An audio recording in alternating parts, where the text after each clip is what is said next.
It's an honor and a pleasure to say a few words about my senior colleague and friend, Professor David Adjei. David has played a very significant role in the health sector of this country. And is an example of the type of professional that any developing country would like to have at the head of affairs in its health system. Professor Adjei has been one of a kind. He's been very insightful, very innovative, and quite a professional that has invested a lot into this country's health system. He, unlike many, came back straight after finishing his specialist qualification and has grown within the sector and has been one of our big professionals, inspiring many younger professionals and training them to become part of the system that we have. And also, he has played a major role in making sure that scientists in this country meet the highest level of standards that you can find anywhere. He's been a professional par excellence, a friend, a colleague, and someone that I would always go to for advice. I've known Professor Adjei for, I would say, maybe about 30 years. I knew him when I was a medical student. At that time, he had graduated already, had done his postgraduate training, and would be around, teaching. But he just about skipped my class. My first zoology class, I was all lost, all by myself on the last bench in the lab, and I was just wondering what to do because I had no idea what I'd been done the weeks I've been away. And I saw him passing. He looked at me. Aren't you starting? I said, I don't know what to do. He said, okay, I'll come and help you.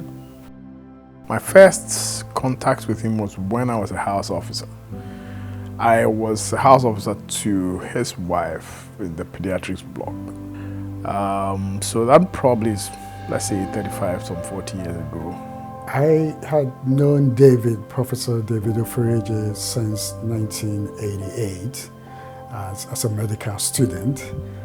And at the time, as a medical student, it was very obvious to all of us that he was a very astute physician and teacher.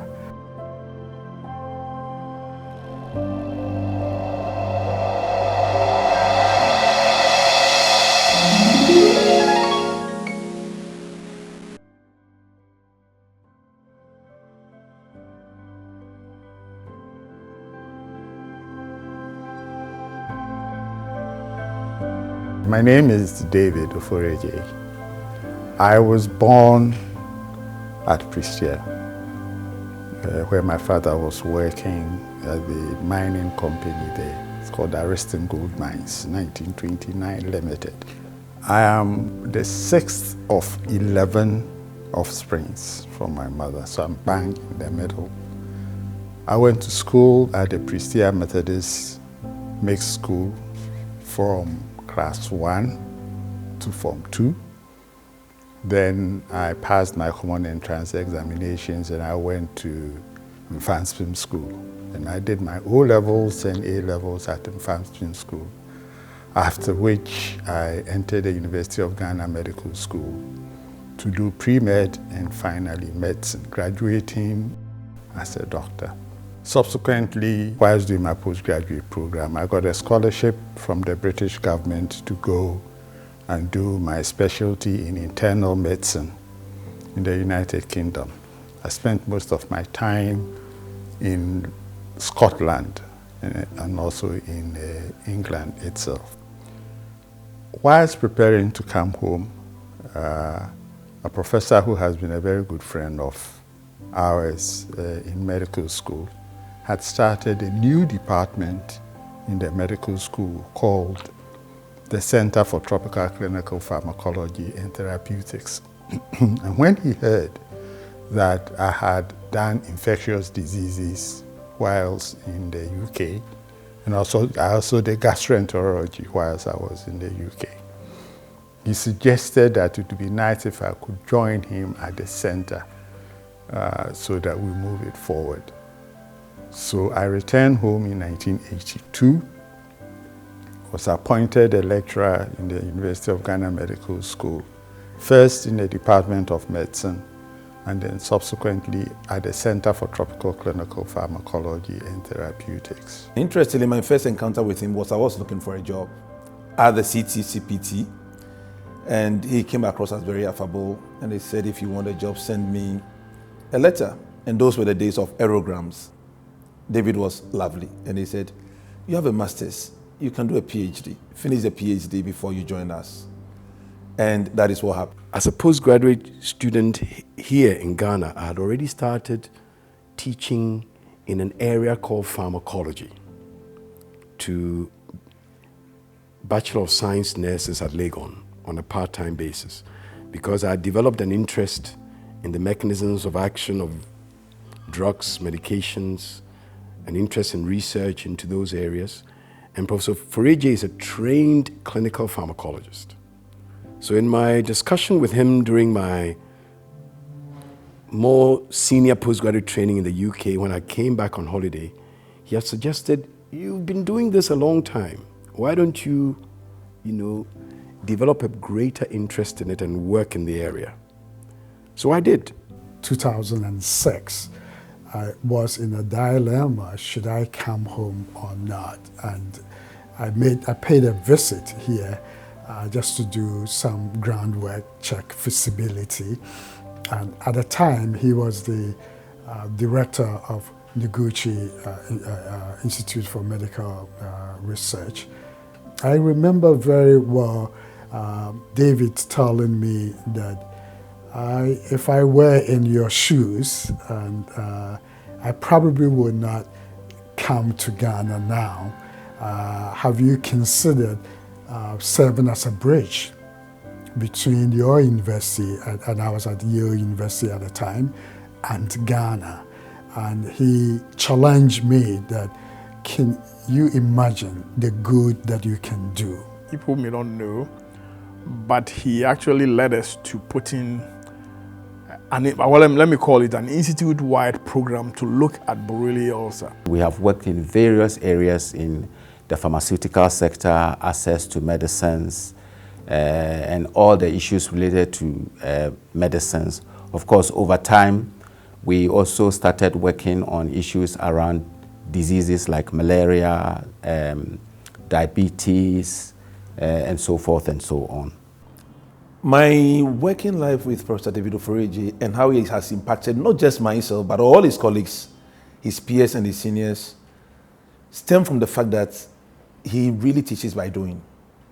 He teaches you by doing it with you. Secondly, Professor David Adjei has a wonderful deference to old age. So in all the medical community, whether they are medics or others, Professor Ofoswamba, law professor, he will go and defer to him in a way that you would know that should you have to walk that same path in what he did, you also go to Professor Ofoswamba or the like.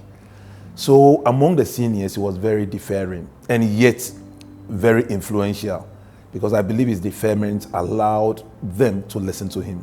I don't know, but a few Ghanaian doctors I've dealt with in my earlier days before meeting them, they don't explain to you what happens or what you have and why, and the effect of what he's going to give you, and so on. You can talk to Professor Adjei about anything and everything, about furniture, about paintings, about music, about food. You know, he's not a one-track doctor. He's very skeptical about medicine, because he thinks that the human body can fight most things. So with just a little help, he's not a doctor who is, give you 3, 4, 5, 6 prescriptions. No, you are not going to get that from him. I think that's the kind of thing I like. Plus, he's an educated man. If I have any current regulatory challenge, I know that if I call him, he will have some sort of a solution or some sort of an input or a recommendation. It's not something that is because he has retired, he's not keeping up. Professor David Oforeadjei is unstoppable. Is dedicated, focused, and also very keen in training people. He's a keen academic. He tries to understand the science of the work. But at the same time, he also tries to be a service delivery person, especially working on policy with the ministry. And last but not the least, he's very evidence-driven. He follows the facts. So in his medical practice, in his teaching, every day he wants to know what is the latest trend. He's not fossilized, and he's always open to new ideas. I haven't seen an old man who knows how to use a computer like he does. He's very versatile. He's in his age, but out of his time. I don't know how to explain it. So in every area that you ask Prof to assist, he seems to be in that age. So I don't know whether I should call him ageless or timeless. And you'd expect that Prof would be of the old time, because I mean, as he's growing. But he seems to be as dynamic as we are.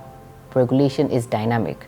I don't know if there had been any example of a physician scientist in Ghana that is practicing in Ghana. There are several Ghanaians who had gone abroad and had done research, but he was probably the most eminent person here.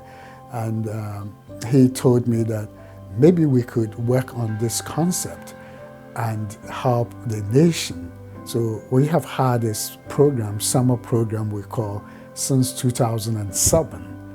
And it's all his brain. I mean, he said that let's do that and have these doctors and PhDs exposed to state-of-the-art biomedical science at Yale.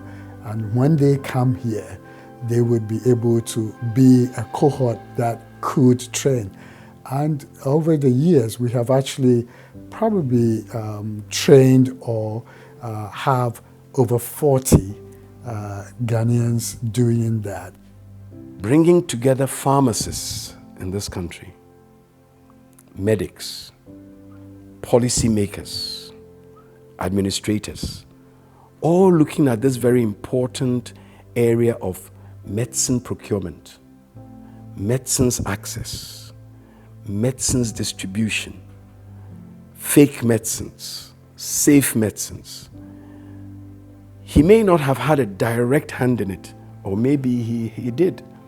But all these developments, like currently, us having a robust Food and Drugs Administration, a robust Ghana College of Physicians and Surgeons, a robust this, a robust that, bringing all these professionals together, all with the focus of medicine safety. We can't write the history of medicine safety in this country and leave him out. Just recently, we are supposed to be able to set up an ethics council, to enable us to reach what we call WHO Maturity Level 4, an ethics council that will regulate all the ethics bodies in the country. And the European Union has asked that if we can set that up, they will support us. And Prof is driving that for us. When I became director of Noguchi, and I was director of Noguchi before I went to the Ghana College of Physicians and Surgeons, one of the things that I noticed in administering the place was that the scientists were kept very close to themselves. They didn't share ideas. There was nothing in the institute that showed people sharing ideas between themselves. So what I did was that I asked a psychologist from the University of Ghana Business School to help us team build at Noguchi. I was talking to one of the people who work with Oforeadjei, and he was telling me that, when we heard that this our lead money was coming to Ghana, and we managed to lobby to the point where we got to know that the money was coming to Noguchi. We thought, we'll collect the money, and probably hold a research meeting, in other words, do short-term things.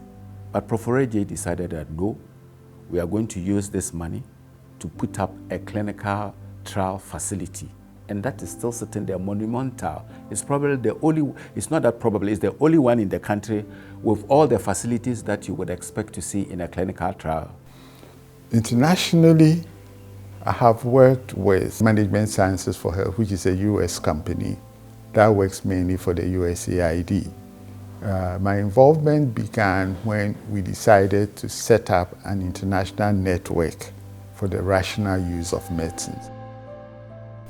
I've also worked closely with the WHO in the same area of rational use of medicine.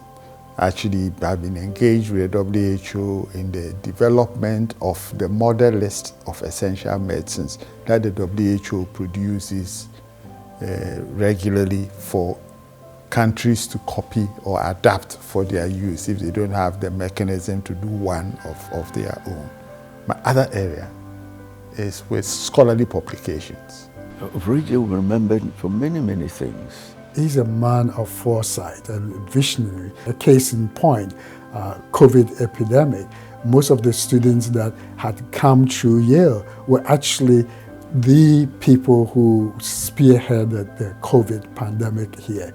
And that was a vision that he had several years ago in the making. He made a lot of contribution. One, to the proper use of drugs in this country. Development of a clinical guideline in this country is called the Standard Treatment Guidelines. That document is the primary document that determines which medicines are required in this country for the most common disease conditions that exist in the country. Based on this, another document is produced called the Essential Medicines List, which then becomes the tool for the government of Ghana and the Ministry of Health to procure the appropriate drugs for the common conditions that exist here. Indeed, thanks to Professor David Adjei's work in clinical pharmacology, he was an active part of the then pharmacy board when there were no regulators like the FDA or the Pharmacy Council. So Professor David Adjei can be said to be one of the fathers of clinical pharmacology in Ghana and across Africa. And indeed, the first and only time that the World Health Organization held its major meeting of medicine selection in a country outside Europe, in Africa, was in Ghana.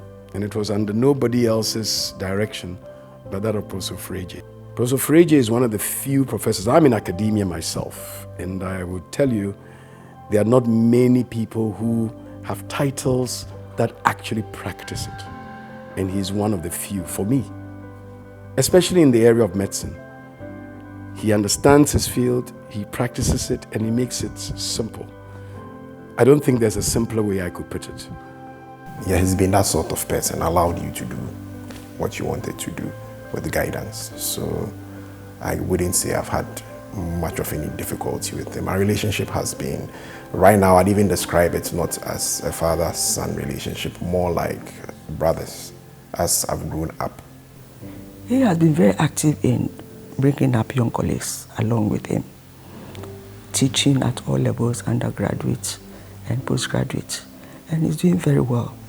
He's also helped a lot of people with their research, which is very good.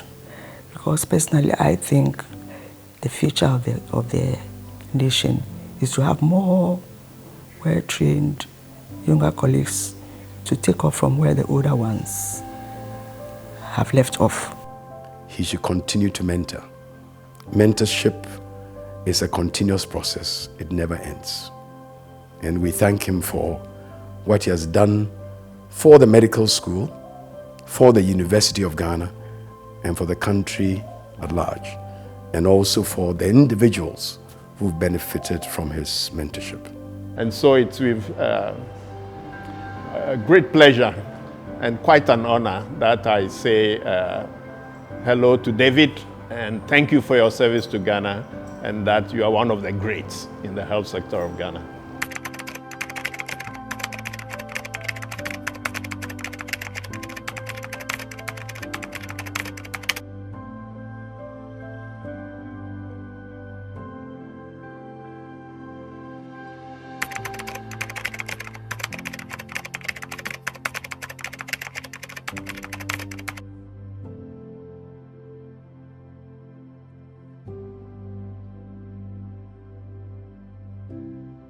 Long Service Award. And this one goes to a long-serving Vice Rector and Rector, Professor David Ofori Adjei.